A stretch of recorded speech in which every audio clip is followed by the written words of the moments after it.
কাছে ভালোবেসে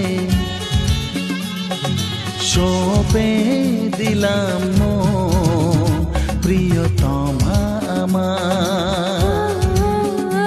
ও পলক পড়ে না দেখে তোমায়, জাগে শিহরণ প্রিয়তমা আমার। পৃথিবীর যত রং লাগুক না সুন্দর, সবচেয়ে যে মধুর সে যে সিঁথির সিঁদুর।